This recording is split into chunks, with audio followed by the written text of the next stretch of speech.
Hello, this is Astrid with Kanen Coffee. I have this DeLonghi Specialista here, and I replaced the grinder assembly on this machine. So here's the old one.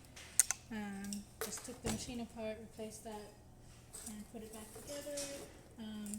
Also replaced this knob right here. Here's the old one. So I'm just going to do a quick demo just to show you the machine is working.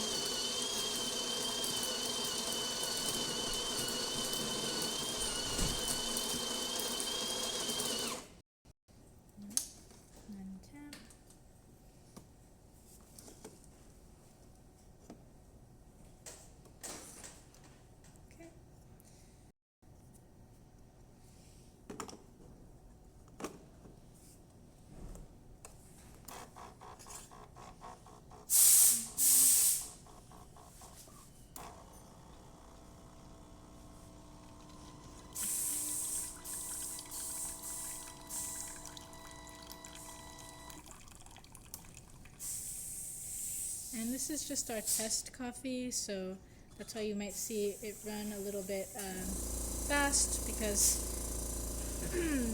the coffee is a little bit on the older side. But this can also be adjusted, and the dose can be adjusted. So, but it's just to show you that the machine can work. So here we have that, and that's about it for this repair. So if you like this video, please subscribe to our channel. Thanks for watching.